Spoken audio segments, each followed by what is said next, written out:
Lady Victoria Crowley knew, with unwavering certainty, that a ducal marriage was her destiny. Her mother had whispered it over her cradle, her father had negotiated for it since her debut. At 23, she had been groomed for this singular purpose, to become a duchess, and she approached the matter with the same practical detachment one might apply to the acquisition of a new bonnet or a thoroughbred mare. "The season begins in a fortnight, Victoria," Lady Crowley reminded her daughter as they sat in the drawing-room of their London townhouse. The February rain pattered against the windows, casting the elegantly appointed room in a gloomy light that matched Victoria's mood.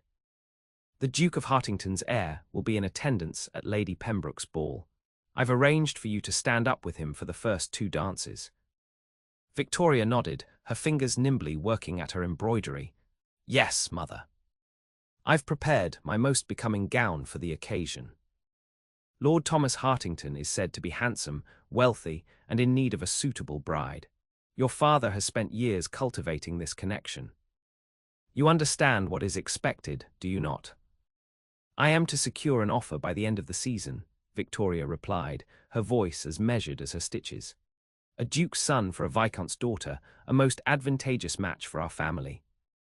Lady Crowley's lips curved in satisfaction.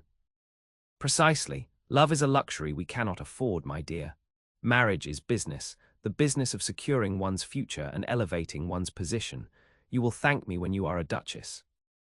Victoria kept her eyes on her needlework, careful not to betray her thoughts. She had long ago accepted that women of her station married for connection and fortune, not affection. Romance was the domain of poets and foolish girls who read too many novels. She was neither. "I shall do my duty," she said simply.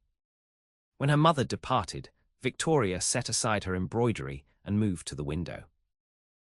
Below, carriages splashed through puddles, carrying London's elite to their various engagements. She pressed her palm against the cool glass, allowing herself a moment of uncharacteristic whimsy.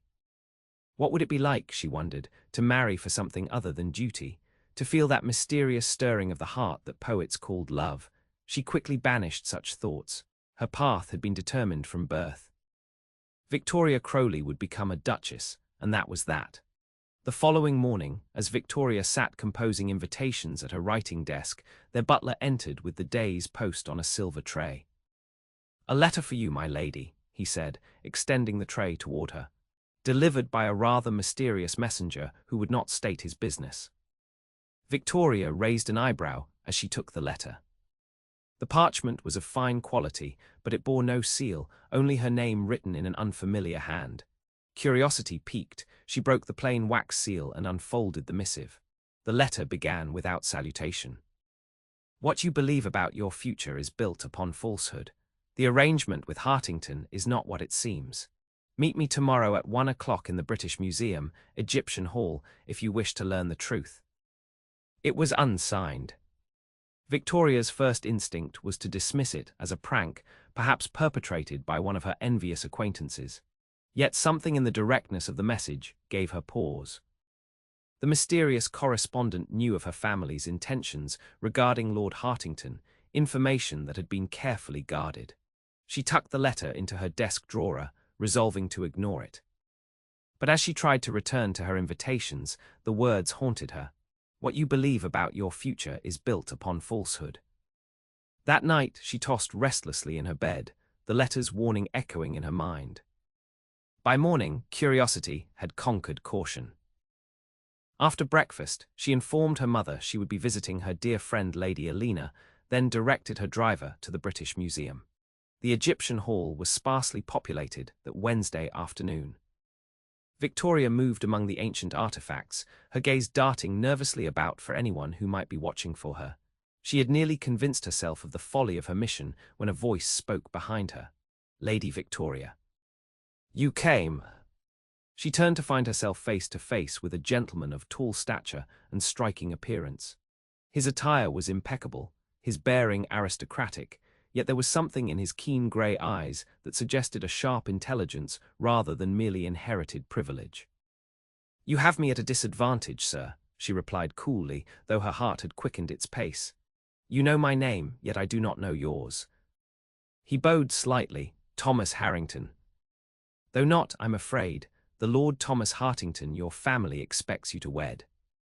Victoria felt as though the marble floor had tilted beneath her feet. I don't understand. Perhaps we might sit. He gestured to a stone bench positioned before a glass case containing a mummified cat. What I have to tell you requires privacy, and fortunately, the dead keep secrets better than the living. Despite her misgivings, Victoria allowed him to lead her to the bench. There was something in his manner, earnest, direct, yet gentlemanly, that compelled her trust against her better judgment. I am a solicitor, he explained once they were seated. Until recently, I worked for the firm that manages the Hartington estate. A solicitor, Victoria repeated, unable to keep dismay from her voice. A tradesman, then.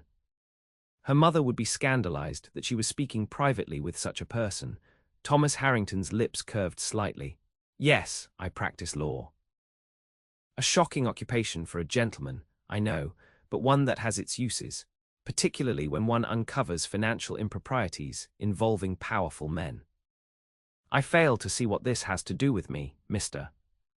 Harrington. It has everything to do with you, Lady Victoria. The Duke of Hartington is on the verge of financial ruin. His son's marriage to you, a viscount's daughter with a substantial dowry, is the linchpin in their plan to avoid complete collapse. Victoria stiffened. That is hardly unusual, sir.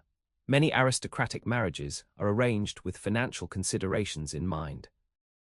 Indeed, but in this case, your dowry would not merely supplement the ducal coffers. It would disappear entirely, along with a substantial portion of your father's fortune. His expression grew grave. They have no intention of honoring the marriage settlements. Once they have access to your funds, they plan to invest everything in a trading venture to the West Indies, a venture that, according to my investigations, is nothing more than an elaborate scheme to defraud investors. Victoria's gloved hands clenched in her lap. These are serious accusations, Mr. Harrington. Do you have proof? I do. He reached into his coat and withdrew several folded papers. These are copies of correspondence between the Duke, his son, and their co-conspirators. Note the reference here to the Crowley solution and the plans for immediate deployment of assets post-nuptials. Victoria scanned the documents, her practiced composure crumbling as the implications became clear. Her family's carefully orchestrated plan, her entire future, was built upon quicksand. Why are you showing me this? She asked, her voice barely above a whisper. What do you gain from exposing them? Thomas Harrington's expression softened. I was dismissed from the firm when I raised concerns about these transactions. The Duke has powerful friends who ensured I would find no position elsewhere in London. But this is not about revenge, Lady Victoria. It is about preventing an injustice. He hesitated, and perhaps, if I am honest, it is also about you. Me? Victoria looked up sharply. We've never met before today. No, but I have seen you. At the theatre in the park, at Lady Pembroke's musical evening last season. I've observed your kindness to your young cousins, your patience with tedious companions, your subtle wit when conversing with those who mistake beauty for vapidity. He looked away, a faint colour rising in his cheeks. Forgive me, I sound like a moonstruck fool or worse, a calculating scoundrel. I assure you I am neither. I simply could not stand by while you were led into a trap. Victoria felt strangely breathless. In all her years navigating society, no one had ever spoken to her with such unvarnished honesty or noticed her so thoroughly. I should return home, she said, rising abruptly. My mother will wonder at my extended absence. Thomas stood as well. Of course, but may I call on you tomorrow? There is more you should know, ways to protect your family's interests without creating a public scandal. That would not be wise, Mr. Harrington. I am expected to marry a duke's son, not entertain a solicitor. The words sounded hollow even to her own ears. Then perhaps we might correspond. I can send letters to your lady's maid or your friend Lady Alina. He held her gaze. Unless, of course, you prefer to proceed with your engagement to a man who plans to ruin you. Victoria drew herself up. You presume too much, sir. I have not yet agreed to marry Lord Hartington. And I am perfectly capable of investigating these claims myself. Of that I have no doubt. A genuine smile brightened his features. "Very well, Lady Victoria. I leave the next move to you." As Victoria rode home in her carriage, her mind churned with conflicting emotions. If what Thomas Harrington claimed was true, her family stood on the brink of financial disaster. Yet how could she trust the word of a stranger, a dismissed solicitor with no standing in society? More disturbing still was her reaction to the man himself. His directness, his evident intelligence, the way his eyes had seen beyond her carefully constructed facade, all of it had unsettled her in ways no eligible gentleman ever had. That evening, her father announced that they had received an invitation to dine with the Duke of Hartington the following week. "The Duke rarely entertains," Lord Crowley said, preening visibly. "This is a significant honour, and a clear indication that he looks favourably upon a match between you and his son." Victoria studied her father's face, searching for signs of doubt or deception. Would he knowingly risk their fortune on such a scheme, or was he as deceived as she had been? "Father," she ventured carefully, "what do we know of the Hartington finances? Are they as substantial as their title would suggest?" Lord Crowley frowned. "What a peculiar question, Victoria. The Duke is one of the wealthiest peers in England. Their country estate encompasses half of Hampshire." "Land rich but perhaps cash poor," Victoria pressed. "I've heard whispers that many of the old families have suffered reverses in recent years." Her mother gasped. "Victoria, such vulgar speculation is beneath you. One does not discuss a duke's finances in polite conversation." "One does when one is contemplating marriage to his heir," Victoria countered, with more spirit than she typically displayed. "I merely wish to ensure that my future is secure." Lord Crowley's expression softened. "My dear girl, your mother and I would never steer you toward an imprudent match. The marriage settlements will be meticulously crafted to protect your interests. You have my word."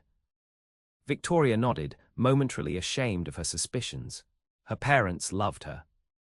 Surely they would not sacrifice her happiness for social advancement alone. Yet as she retired to her chamber, doubt lingered. Thomas Harrington's evidence had seemed compelling, and there had been something in his manner, an earnestness, a moral certainty, that did not align with the character of a vengeful, dismissed employee. After her lady's maid had helped her prepare for bed, Victoria sat at her writing desk and pennied a careful note. "Your information requires verification. Meet me at the circulating library on Bond Street tomorrow at 11. She sealed it without signature, then rang for a footman, instructing him to deliver it to Mr. Thomas Harrington's lodgings at Gray's Inn. The following morning found Victoria perusing volumes of poetry at the fashionable circulating library, her heart beating an uncomfortable tattoo against her ribs. She had never arranged a clandestine meeting with a gentleman before. Such behavior risked scandal if discovered. Yet the stakes were too high to ignore. At precisely 11, Thomas Harrington appeared, doffing his hat as he approached. He was even more handsome in daylight, Victoria noted with dismay, his features clean-cut and intelligent, his bearing confident without arrogance. "Lady Victoria," he greeted her quietly. "I'm gratified by your willingness to hear more." "I haven't decided whether to believe you," she replied, replacing a volume of Wordsworth on the shelf. "But I am willing to listen.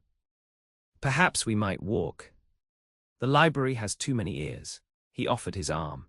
Victoria hesitated only a moment before placing her gloved hand upon his sleeve. They strolled toward a quieter corner of the establishment, maintaining a respectable distance between them. "I've been making inquiries of my own," Thomas said in low tones. "The Hartington estate has been mortgaged 3 times over. They've sold timber rights, mining rights, anything that could generate immediate capital. The Duke's younger son has enormous gambling debts, and the elder, your intended, has expensive tastes that have drained what little remained. If they are so desperate, why not marry into a banking family? Surely a merchant's daughter would bring a larger dowry than mine. Because your father has something even more valuable than your dowry, his reputation for financial acumen and his connections to other wealthy investors. Once you are wed, Lord Hartington plans to use those connections to draw others into their scheme." Victoria frowned. "My father is no fool. He would see through such a plan." "Would he?" The Duke is remarkably persuasive. And your father, forgive me, has one significant blind spot, his ambition to be connected to a dukedom. The truth of this observation strung. Lord Crowley had always been fixated on elevating the family's status, despite their considerable wealth and respectable title. Let us suppose you are correct, Victoria said slowly. What would you have me do? Reject Lord Hartington before he offers? Create a scandal that would harm my family's standing? Thomas shook his head. There are subtler approaches. Your father need not know the true reason for your reluctance. You might develop a sudden interest in another eligible gentleman or express doubts about country living. Or lie, in other words, Victoria interrupted, her tone sharpening. Exchange one deception for another. Sometimes discretion is wiser than direct confrontation. His grey eyes studied her face. You're angry. I am. Victoria was surprised by the force of her own emotion. Angry that my future has been bartered like a commodity on the exchange. Angry that Lord Hartington sees me as nothing more than access to funds and connections. Angry that, she stopped abruptly, realizing how improper this outburst must seem. To her surprise, Thomas's expression held neither shock nor disapproval, but something like admiration. You have every right to your anger, Lady Victoria, and to a choice in your own future. A choice, such a simple concept, yet so foreign to her experience. Victoria had never considered that she might choose her own path, her own husband. Why do you care what happens to me? She asked suddenly. The truth, Mr. Harrington, not flattery or evasion. He smiled slightly. The truth, then. I admire you. I believe you deserve better than to be a pawn in someone else's game. And yes, I find you beautiful and intriguing, though I know perfectly well that a solicitor has no business thinking such things about a viscount's daughter. His honesty disarmed her. No gentleman of her acquaintance would have spoken so directly without the cushion of flowery compliments or formal declarations. You are unlike anyone I've ever met, Mr. Harrington, she admitted. Thomas, please. If we're to be co-conspirators, we might dispense with some formality. Thomas, she repeated, the name feeling strangely intimate on her tongue. I must think on what you've told me. The dinner at Hartington House is in 3 days. I will observe the Duke and his son carefully. A wise approach, but be cautious. They are practiced deceivers. He hesitated. May I write to you? I have a contact in the Duke's household who might provide additional information. Victoria knew she should refuse. Exchanging letters with this man would be inappropriate at best, potentially ruinous at worst. Yet she found herself nodding. Send them to my friend, Lady Elena Pembroke. She can be trusted to pass them to me discreetly. As they parted ways, Victoria felt a curious lightness in her chest, as if possibilities long foreclosed were suddenly opening before her. It was terrifying and exhilarating in equal measure. The dinner at Hartington House was every bit as grand as one would expect of a ducal residence. Crystal chandeliers illuminated the opulent dining room, footmen in powdered wigs attended each guest, and the table settings gleamed with silver and gold. Yet Victoria, seated beside Lord Thomas Hartington, observed the proceedings with newly critical eyes. She noted the Duke's overly hearty manner, the nervous glances exchanged between father and son, the slightly threadbare quality of the once magnificent draperies. Lord Hartington himself was handsome enough, tall and fair-haired, with aristocratic features that spoke of generations of careful breeding. His conversation, however, revealed little depth of thought or character. I understand you enjoy riding, Lady Victoria, he remarked as the first course was served. Our stables at Hartington Park are among the finest in England. You would have your choice of mounts. How generous, Victoria replied.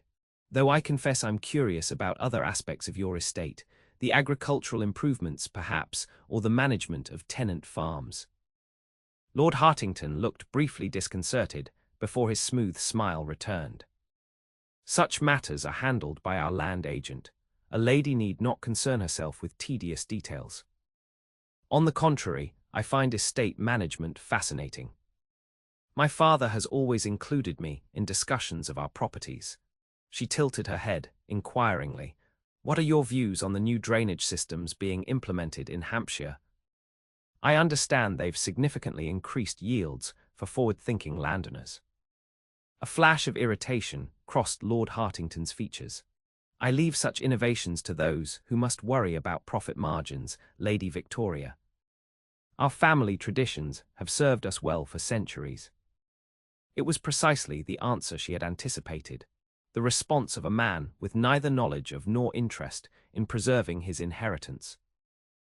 Throughout the remainder of the meal, Victoria continued her subtle interrogation, confirming with each exchange what Thomas Harrington had claimed. The Hartingtons were desperate, and Lord Thomas was counting on her dowry to maintain his extravagant lifestyle. The following day, a letter arrived via Lady Elena. Thomas's elegant handwriting reported that the Duke had recently dismissed 3 longtime servants who had questioned unusual financial activities. More damning still, he had obtained a copy of a draft marriage settlement that contained cleverly worded clauses giving Lord Hartington immediate control over Victoria's dowry upon marriage. Victoria read the letter 3 times before burning it in her fireplace. She could no longer deny the truth. The match her parents had cultivated for years was nothing more than an elaborate trap. That afternoon, she took tea with Lady Elena, a spirited young widow whose unconventional views had often scandalized society. "You seem preoccupied, Vicky," Elena observed, using the childhood nickname few were permitted to use. "Is it this business with Lord Hartington? Your mother has been crowing about your imminent engagement to anyone who will listen." Victoria sighed. "That is precisely the problem. Everyone expects this match to occur, yet I have serious reservations." "About Lord Hartington," Elena raised a perfectly arched eyebrow. "He's handsome enough, I suppose, though dreadfully dull. One can hardly expect stimulating conversation about anything beyond hunting and horses." "It's more than that." Victoria hesitated, then decided to confide in her oldest friend. "I have reason to believe the Hartingtons are not what they seem. Their finances are in disarray, and they view my dowry as salvation rather than supplement." Elena leaned forward, eyes widening. How deliciously scandalous. "But how did you discover this? Surely your father investigated their circumstances before pursuing the match." Victoria felt heat rise to her cheeks. "I was informed by a concerned party, Mr. Thomas Harrington, the solicitor whose letters you've been forwarding to me." "Ah, so there is a man involved." Elena's expression turned sly. "Is he handsome, this mysterious informant?" "His appearance is hardly relevant," Victoria protested, though the image of Thomas's intelligent grey eyes and warm smile rose unbidden in her mind. "Which means that he is exceptionally handsome indeed." Elena grinned. "Tell me everything, Vicky, I insist." By the time Victoria had related the full story, omitting only the more personal aspects of her interactions with Thomas, Elena was practically vibrating with excitement. "This is better than any novel. Secret letters, clandestine meetings, a dashing solicitor saving you from a fortune-hunting aristocrat." She clasped her hands. "You must elope with Mr. Harrington immediately." "Elena!" "Don't be absurd." Victoria felt her face flame. "He has merely provided information that allows me to make an informed decision. There is nothing romantic between us." "Nothing yet," Elena corrected with a knowing smile. "But there could be. Tell me honestly, Vicky, when you imagine your future, do you see yourself as the dutiful Duchess of Hartington, or as the wife of a man who respects your mind and sees your true worth?" The question lingered with Victoria long after she returned home. That evening, her father summoned her to his study, a rare occurrence that immediately set her on edge. "Victoria, my dear," Lord Crowley began, gesturing for her to be seated across from his imposing mahogany desk. "I've had a most interesting conversation with the Duke today. It seems his son was quite taken with you at dinner." Victoria forced a smile. Lord Hartington was very attentive. "Indeed." "In fact, the Duke has intimated that a formal offer may be forthcoming." Her father beamed. "This is the culmination of years of planning, Victoria. Our family will be allied with one of the oldest dukedoms in England." "Father," Victoria said carefully, "before matters progress further, I wonder if you might share the details of the proposed marriage settlement with me." Lord Crowley's eyebrows rose. "That is hardly appropriate, my dear. Such negotiations are men's business. Nevertheless, I would like to understand what provisions have been made for my future security." She met his gaze steadily. "After all, it is my life that will be most affected by these arrangements." Her father frowned. "This is most irregular. Has your mother been filling your head with concerns?" "I assure you, everything has been handled with your best interests in mind." "I don't doubt your intentions, father, but might I at least know the general terms? The portion of my dowry to remain under my control, the provisions for any children, the dower house arrangements." Lord Crowley's expression shifted from surprise to suspicion. "You've never shown such interest in financial matters before, Victoria. What has prompted this sudden concern?" Victoria had prepared for this question. Lady Alina's situation has been educational. When her husband died, she discovered he had made no provision for her beyond the legal minimum. She was fortunate that her father had insisted on certain protections in their marriage settlement. This was true enough, though Alina's situation had nothing to do with Victoria's current inquiries. Lord Crowley's features relaxed slightly. "I see. Well, there is no harm in reassuring you. The settlement includes a generous annual allowance for your personal expenses, provisions for younger sons and daughters, and of course, appropriate housing should you be widowed." "And my dowry? Will any portion remain under my direct control?" Her father hesitated, a flicker of uncertainty crossing his face. "The bulk will be transferred to the Hartington estate for management. It's the standard arrangement for such matches." "I see." Victoria kept her voice neutral, though her heart raced. Thomas had been right. "And have you had the opportunity to review the Hartington financial statements?" "To ensure that my dowry will be properly administered." Lord Crowley shifted uncomfortably in his chair. "The Duke has been somewhat reserved in sharing such details, but that is to be expected, Victoria. A man of his stature is not accustomed to having his affairs scrutinized by those of lesser rank. Even when those of lesser rank are providing substantial financial resources." Victoria couldn't keep a note of sharpness from her tone. Her father's expression hardened. "Enough of these impertinent questions. The match with Lord Hartington is advantageous in every way. Your duty is to accept his offer graciously when it comes, not to question arrangements made by those who know better than you." Victoria recognized the futility of further argument. Her father was too invested in the connection to see what was directly before him, that the Hartingtons viewed their family not as worthy allies, but as convenient victims. "I understand, father," she said quietly, rising to leave. "Thank you for your patience with my concerns." As she climbed the stairs to her chamber, Victoria's mind raced with conflicting impulses. She could not in good conscience allow her family to be swindled. Yet direct confrontation would likely be dismissed as female hysteria or worse, result in her being rushed into marriage before she could gather more evidence. She needed time and allies. The next morning, Victoria pennied a careful note to Thomas. "Your warnings were well-founded. My father remains convinced of the match's advantages. We must meet to discuss our next steps. The Rose Garden at Hampton Court Palace, tomorrow at 2 o'clock. Hampton Court's famed Rose Garden was sufficiently public to preserve propriety, yet its winding paths and secluded benches offered privacy for conversation.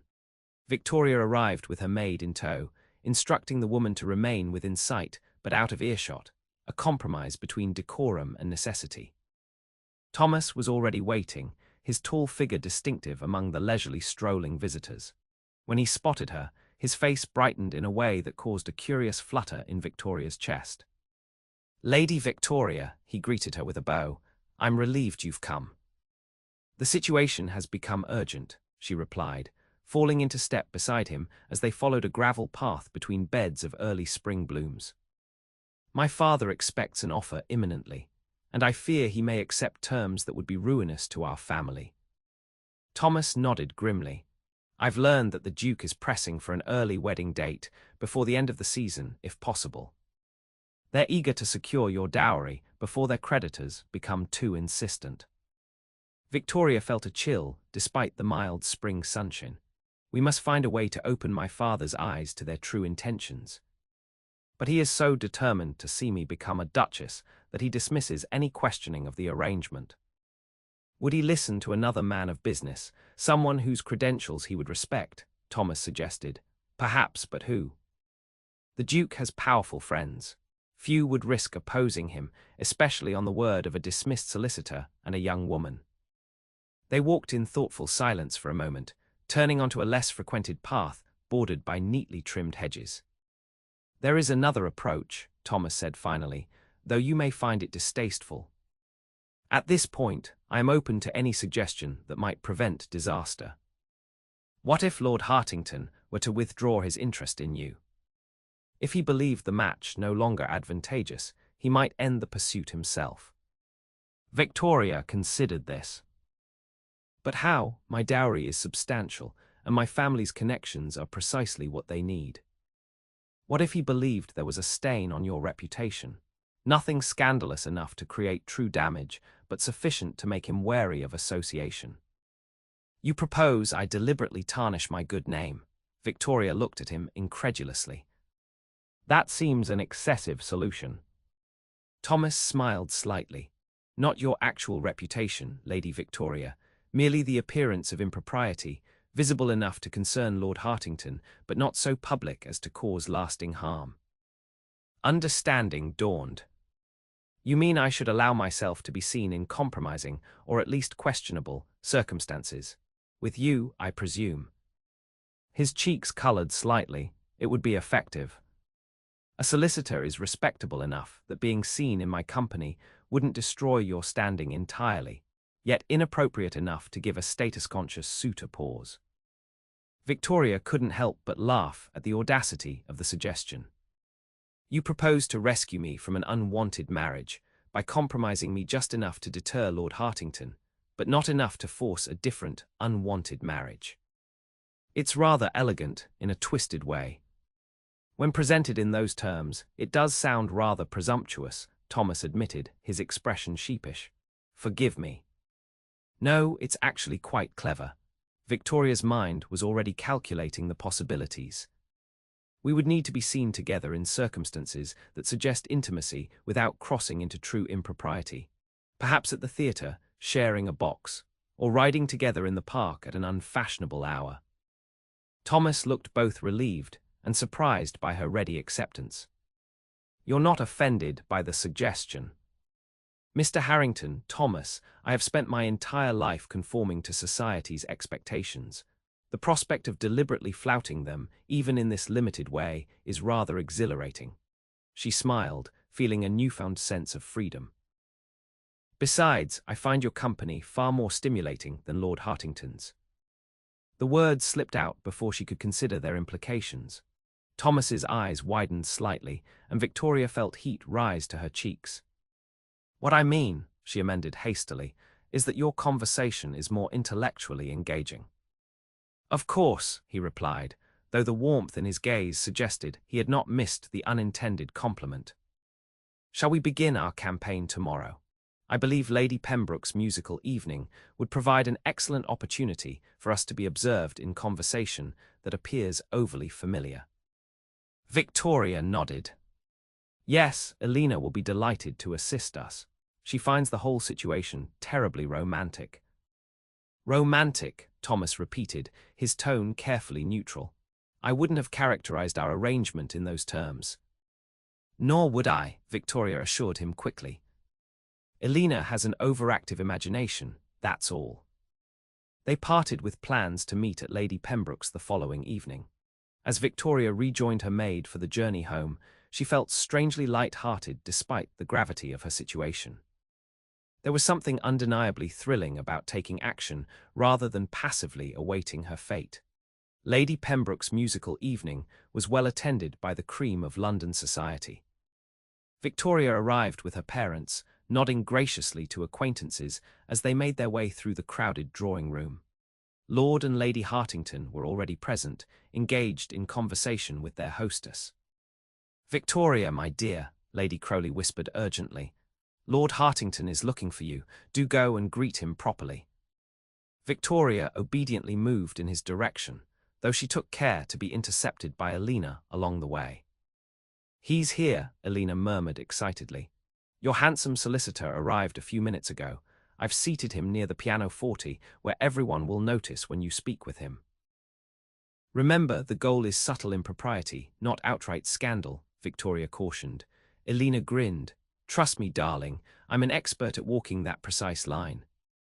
After exchanging the expected pleasantries with Lord Hartington, during which he managed to be both condescending and possessive, Victoria allowed Elena to lead her toward the group gathered around the pianoforte. Thomas stood slightly apart from the others, his height and confident bearing making him noticeable despite his less exalted social status. Elena made the introductions loudly enough to draw attention. "Lady Victoria, you must meet Mr. Harrington. He has the most fascinating insights into property law. I'm sure you'll find it relevant to your father's investments." Victoria extended her hand, aware that several heads had turned in their direction. "Mr. Harrington, how lovely to make your acquaintance." Thomas bowed over her hand, holding it perhaps a moment longer than strict propriety dictated. "The pleasure is mine, Lady Victoria. Lady Pembroke speaks highly of your intelligence and discernment, rare qualities that I particularly admire." His compliment, delivered with just enough warmth to raise eyebrows, set the perfect tone for their charade. Victoria allowed herself to smile more freely than she normally would with a new acquaintance. "You're too kind, sir. I understand from Lady Pembroke that you have strong opinions on the management of inherited estates. I should be most interested to hear them." They settled into conversation, standing just close enough together to suggest intimacy without causing outright scandal. Victoria was conscious of Lord Hartington watching them from across the room, his expression darkening as their tete-a-tete extended well beyond the bounds of polite introduction. "I believe we are having the desired effect," she murmured. "Lord Hartington looks positively thunderous." Thomas glanced briefly in that direction. "Indeed. Though I confess I'm more concerned about your father's reaction. He appears equally displeased." Victoria suppressed a sigh. "He will certainly question me about our conversation later. I shall tell him you were providing insights into some legal matters affecting our northern properties, plausible enough to explain our discussion, yet vague enough to avoid specific inquiries." "Clever," Thomas said with admiration. "You have a natural talent for strategic thinking, Lady Victoria." "I've had ample practice navigating social politics," she replied, "though I've never before used those skills for such subversive purposes." Their conversation continued through 2 musical performances, maintaining a delicate balance of proper subject matter delivered with improper intensity. By the time Victoria reluctantly rejoined her parents, the damage had been done. She had been observed engaged in animated, extended conversation with an unsuitable man, showing every sign of enjoying his company immensely. The carriage ride home was precisely as uncomfortable as she had anticipated. "Who was that man you were speaking with for such an unconscionable length of time?" Lady Crowley demanded as soon as they were settled. "Lady Pembroke should know better than to introduce you to persons of that sort."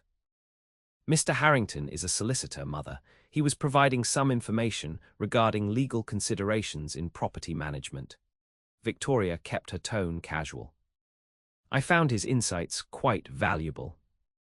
Lord Crowley frowned. A solicitor has no business monopolizing the attention of a viscount's daughter, especially one who is all but betrothed to the son of a duke. "Lord Hartington was most displeased by your behavior." "Was he? How unfortunate." Victoria feigned innocent surprise. "I wasn't aware that listening to useful professional advice constituted improper behavior." "It is the manner in which you engaged with this tradesman that concerns us," her mother said sharply. "You were smiling and attending to his words as though he were a peer of the realm. It created a most unfavorable impression." "I wasn't aware that my facial expressions were subject to such strict regulation," Victoria replied, unable to keep a note of defiance from her voice. "Mr. Harrington spoke intelligently on matters of genuine interest. Was I to frown and appear bored simply because of his profession?" Lord Crowley's expression hardened. Enough, Victoria, you will not speak with that man again. Lord Hartington is expected to make his offer within the week, and I will not have his interest jeopardized by improper associations. Victoria said nothing more, recognizing that further argument would only strengthen their opposition. Instead, she turned her gaze to the passing street lamps, a plan forming in her mind. One evening of questionable behavior would not be sufficient to deter Lord Hartington. Their campaign would need to escalate. The following morning, Victoria sent a note to Thomas via Elena. Progress made, but insufficient. Hyde Park, the path near the Serpentine, 11 o'clock tomorrow. Their meeting in the park provided the perfect opportunity for the next phase of their strategy. Victoria arrived with her maid, who was instructed to maintain a discreet distance, close enough to preserve the appearance of propriety, far enough to allow private conversation. Thomas was waiting, looking particularly handsome in a well-cut riding coat. Victoria reminded herself firmly that their arrangement was one of mutual convenience, not romantic inclination, despite the inexplicable acceleration of her pulse whenever he was near. "Good morning, Lady Victoria," he greeted her with a warm smile. "Shall we walk? I believe several of your mother's friends typically take their morning constitutional along this path." Victoria nodded, placing her gloved hand on his offered arm. "Indeed, and Lady Hartington herself often drives by the Serpentine at this hour. With any luck, she will observe us and report to her son." They strolled at a leisurely pace, maintaining a conversation that appeared deeply engrossing to any observer. Victoria was acutely conscious of the impropriety of their situation, an unmarried lady of quality walking arm-in-arm with a man who was neither relation nor acknowledged suitor, their heads inclined toward each other in obvious intimacy. "I received a letter from my contact in the Hartington household this morning," Thomas said in low tones. "The Duke is pressing for an immediate announcement of your engagement. It seems their creditors have become more insistent than expected." Victoria tensed. "That's troubling news. My father mentioned yesterday that Lord Hartington may make his offer this week. We have little time." "Then we must be more bold," Thomas hesitated. "What I'm about to suggest pushes the boundaries of propriety considerably. I would understand if you refused." "At this point, propriety concerns me less than my family's financial ruin," Victoria replied. "What do you propose?" "A meeting that cannot be misconstrued as innocent, one that would cause Lord Hartington to question your suitability as a duchess." His grey eyes held hers. "If we were observed alone together in my lodgings, even briefly." "That would be tantamount to social suicide," Victoria interrupted. "Not merely enough to deter Lord Hartington, but enough to make me unmarriageable to any gentleman of standing." "Not if the circumstances were carefully managed," Thomas countered. "A brief visit, with your maid waiting outside, ostensibly to collect documents relevant to your father's business interests. Compromising enough to concern a status-conscious suitor, but not so scandalous as to destroy your reputation entirely, especially if no impropriety actually occurred." Victoria considered the suggestion. It was daring, perhaps excessively, so yet she found herself strangely untroubled by the prospect. It would need to be observed by someone connected to the Hartingtons, yet not so publicly as to create general knowledge. "I've considered that. My chambers are in Gray's Inn, not far from where the Duke's solicitor keeps his offices. If you were to visit tomorrow afternoon, there's a strong possibility you would be observed by someone in their circle." A fashionably dressed carriage rolled past them, and Victoria recognized Lady Hartington among its occupants. The older woman's gaze fixed on them momentarily, her expression shifting from surprise to disapproval. "I believe we've been spotted," Victoria murmured. "Lady Hartington looked positively scandalized to see us together." Thomas nodded, suppressing a smile. "Excellent, that should lay the groundwork for tomorrow's more dramatic development." They completed their circuit of the park, discussing the details of their plan. As they parted ways, Thomas took her hand, his expression suddenly serious. "Victoria," it was the first time he had addressed her without her title, and the intimacy of it sent a curious shiver through her. "I want to be certain you understand the risk you're taking." If our plan succeeds in deterring Lord Hartington, but word spreads more widely than intended, your reputation could suffer lasting damage. I understand the risk, she replied quietly. But I've realized something important in these past days. A reputation is merely what others believe about you. It may have little connection to who you truly are or what you truly value. I'm willing to risk the former to protect the latter. Thomas's eyes warmed with admiration. You are a remarkable woman, Victoria Crowley. The compliment, delivered with such evident sincerity, affected her more deeply than all of Lord Hartington's practiced flattery. As she rode home in her carriage, Victoria found herself contemplating a startling possibility, that in attempting to avoid one marriage, she might have inadvertently discovered the kind of man she would actually wish to marry. The following afternoon, Victoria informed her mother she was visiting the modiste, then directed her driver to Gray's Inn. Her maid, looking deeply uncomfortable with the irregular errand, accompanied her to the entrance of Thomas's chambers, but remained in the corridor as instructed. The rooms were modest but well appointed, reflecting their occupants' practical nature and good taste. Thomas greeted her with evident nervousness, clearly uncomfortable with the impropriety of their meeting despite having suggested it. We needn't stay long, he assured her, offering her a seat in the small sitting room. Just enough to be observed entering and leaving. I've prepared some documents regarding estate management that you can take with you, a plausible excuse for your visit, should one be required. Victoria nodded, removing her gloves and bonnet, as though settling in for a proper conversation. Were we observed arriving? I believe so. The clerk from the Duke's solicitor's office was crossing the courtyard as you entered the building. He definitely recognized you. Good. Victoria tried to ignore the flutter of nerves in her stomach. They were playing a dangerous game, one that could backfire spectacularly if mishandled. How long should we remain here? 20 minutes should suffice. Thomas hesitated, then added, I've taken the liberty of preparing tea. I thought it might help calm your nerves. You look a bit pale. His thoughtfulness touched her. As they sat drinking tea and discussing their strategy, Victoria found herself studying Thomas with new appreciation. In any other circumstances, he would have been considered an excellent match, well-educated, principled, with a promising career and personal qualities far superior to most of the titled gentlemen she had encountered. You're staring, he observed with a slight smile. Do I have crumbs on my waistcoat? Victoria felt a blush rise to her cheeks. No, I was just thinking how strange life can be. A month ago, I was resigned to marrying Lord Hartington, believing it my duty to become a duchess. Now I'm engaged in a conspiracy with a man I barely know, risking scandal to avoid that very fate. Do you regret it? Thomas asked quietly.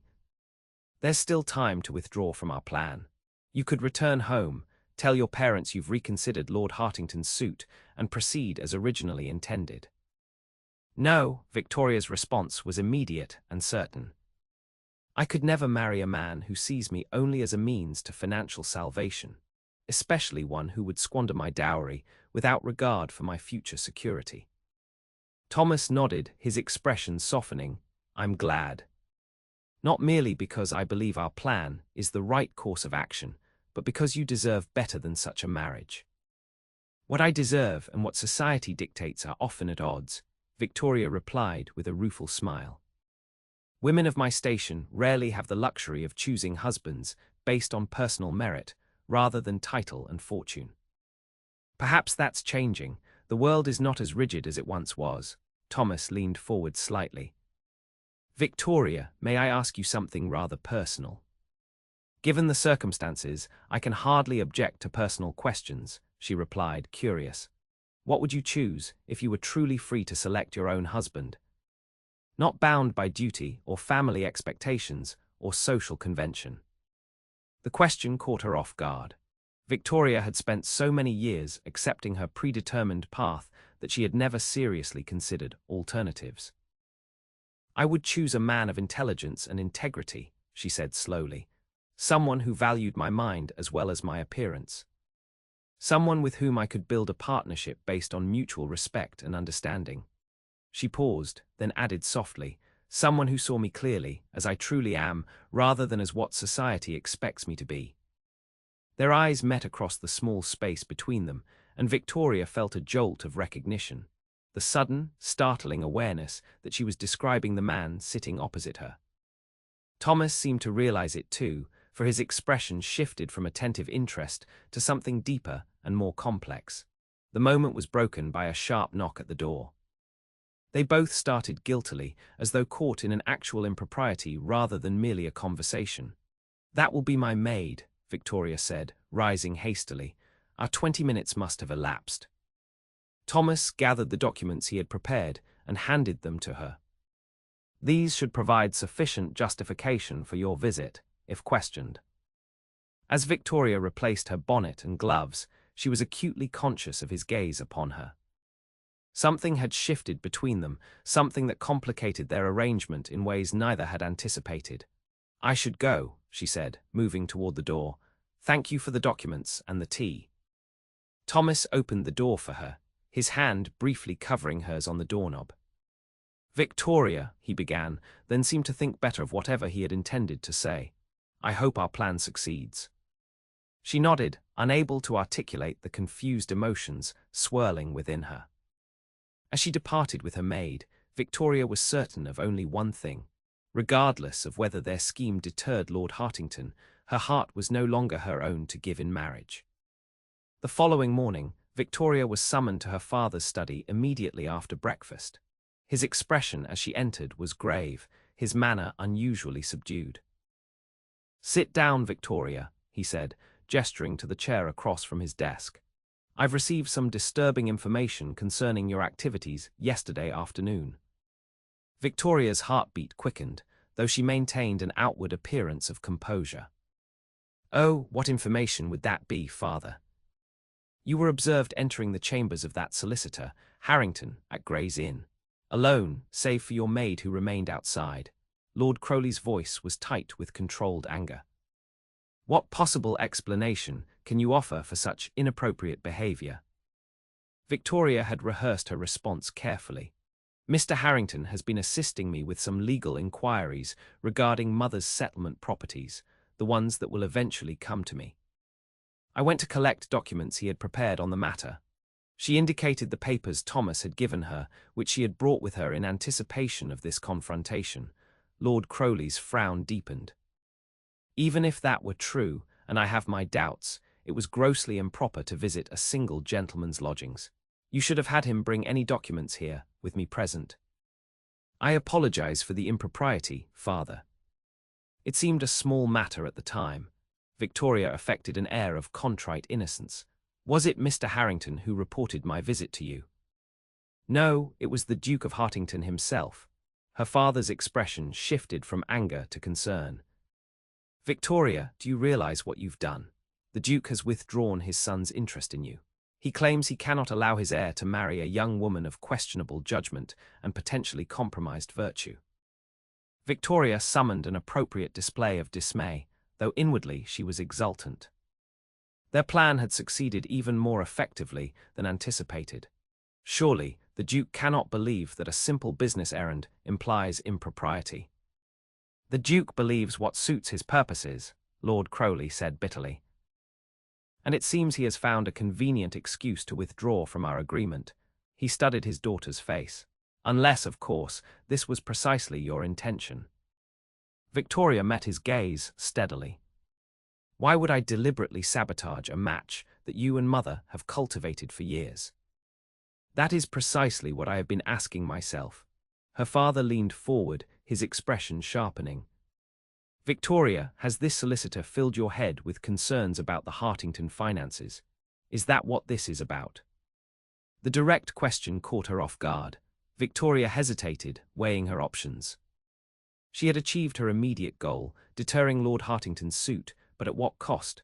Her father's trust, her parents' aspirations for her future, her own standing in society. In that moment, Victoria made a decision. She would tell the truth, or at least a strategic portion of it. "Yes, father. Mr. Harrington formerly worked for the firm that manages the Hartington estates. He had reason to believe that their finances are in disarray, and that they viewed my dowry as a means of resolving their debts rather than as a supplement to their existing wealth.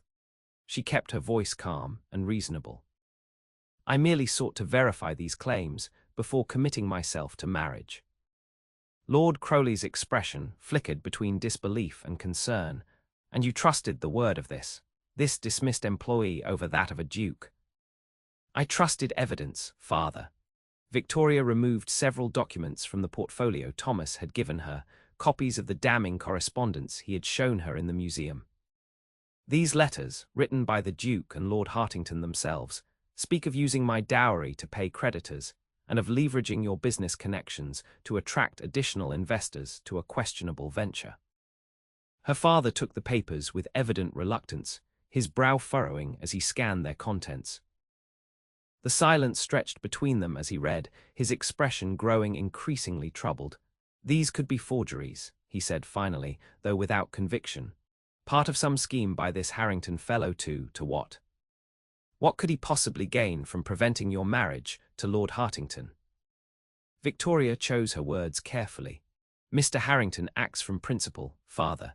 He believed it wrong to allow a family of good standing to be drawn into what amounts to a confidence scheme. Lord Crowley set the papers down, his gaze thoughtful. You've been meeting with this man regularly, haven't you? The conversation at Lady Pembroke's, the walk in the park that Lady Hartington mentioned, these were not chance encounters.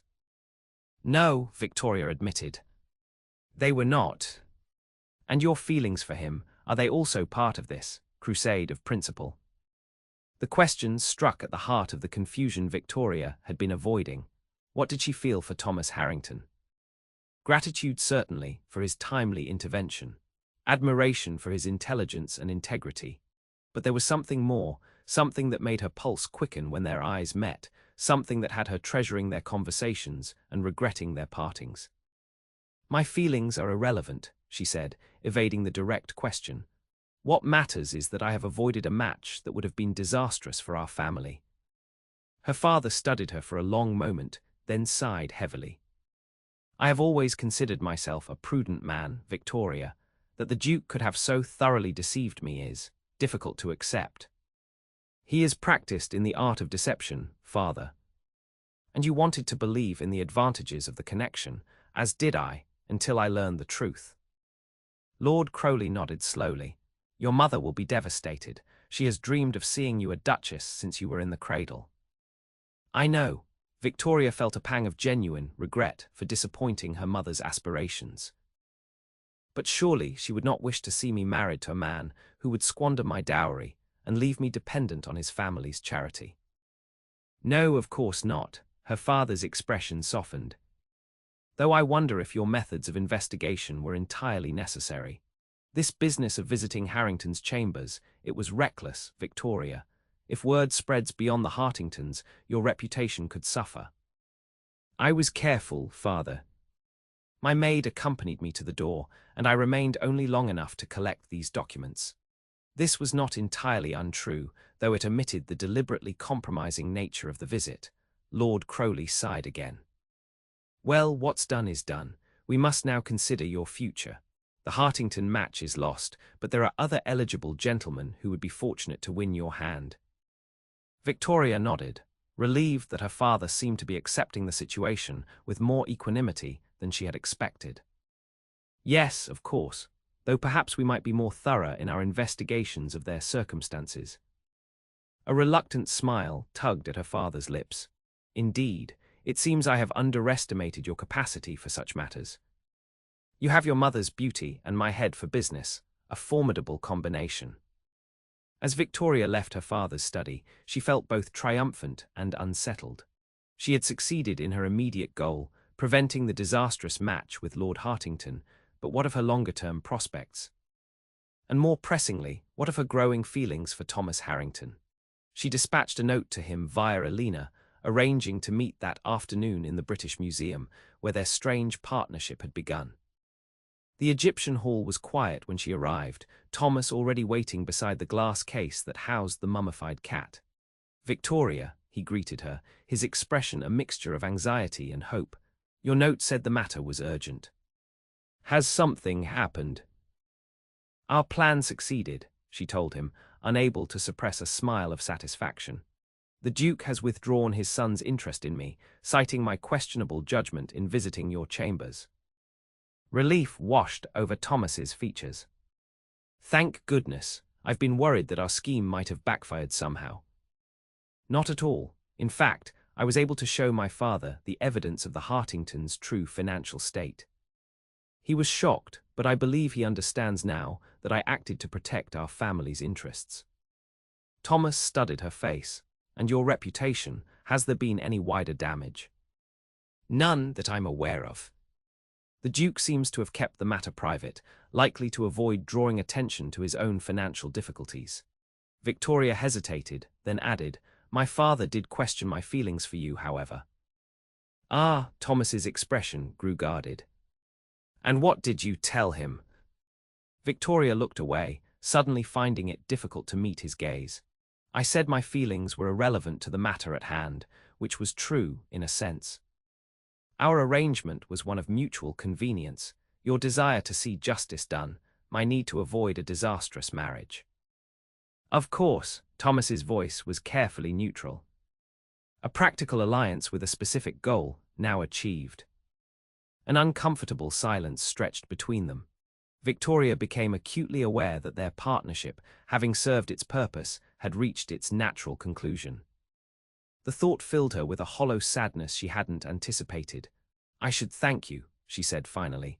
Without your intervention, I would now be engaged to a fortune hunter with no genuine regard for my welfare. You give me too much credit. It was your courage and quick thinking that prevented the match.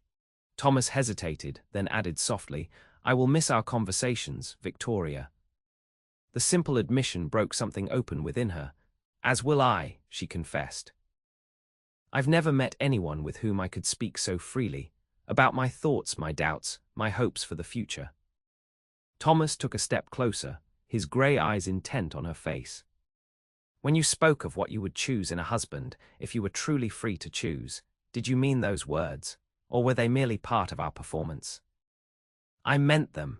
Victoria's heart was racing, but she forced herself to continue. In fact, I was describing you. The admission hung between them, vulnerable and honest. Thomas's expression shifted from guarded hope to something warmer and more certain. Victoria, he said, his voice low and earnest, I entered into our arrangement with the purest of motives, to prevent an injustice, to protect a family from being defrauded. But somewhere along the way, my motives became hopelessly entangled with my growing feelings for you. Feelings, Victoria echoed, hardly daring to believe what she was hearing. Thomas nodded, a rueful smile playing at his lips. I've fallen in love with you, Lady Victoria Crowley. Quite thoroughly, I'm afraid, and with absolutely no right to do so. Joy surged through her, bright and unexpected. Thomas, please let me finish. He took her hands in his, heedless of the impropriety of such a gesture in a public space. I know the differences in our stations. I know what society would say about such a match. But I also know my own heart and mind. I love you for your intelligence, your courage, your willingness to defy convention for what you believe is right. If there is any chance that you might return even a fraction of those feelings, I would count myself the most fortunate of men. Victoria felt tears prick at her eyes, not from sadness, but from the overwhelming relief of having her own confused emotions so perfectly mirrored and articulated. I do return them, she whispered, all of them. Thomas's face transformed with joy. For a moment, Victoria thought he might forget himself entirely and embrace her there in the museum. Instead, he pressed her hands gently before releasing them. Your father will object, he said pragmatically. A solicitor is hardly the match he envisioned for his only daughter. Perhaps, but he values my happiness and my judgment, the latter especially after recent events. Victoria smiled. Besides, you forget that I come with a substantial dowry. One that, in the hands of a prudent solicitor with a keen mind for business, might be the foundation for a very comfortable life indeed. Thomas laughed, the sound warm and genuine. Are you proposing a marriage of financial convenience, Lady Victoria? How very pragmatic of you. I'm proposing a marriage based on mutual respect, shared values, and genuine affection. She corrected him, her own laughter bubbling up to join his. The financial advantages are merely a convenient bonus. In that case, Thomas said, his expression growing serious once more, I believe I should call on your father as soon as possible to state my intentions. It will be an uncomfortable conversation, no doubt, but necessary. Victoria nodded. Yes, necessary and right. As they walked together through the quiet museum, discussing practical plans for their future, Victoria marveled at the strange turns of fate that had led her to this moment. She had been bound since birth to marry a duke, yet found her happiness with a solicitor of principle and intelligence. The path ahead would not be without its challenges, but for the first time in her life, Victoria felt truly free, free to choose her own destiny, to love without reservation, and to build a future based on truth rather than expectation. And it had all begun with a mysterious letter that unraveled everything she thought she knew about her future.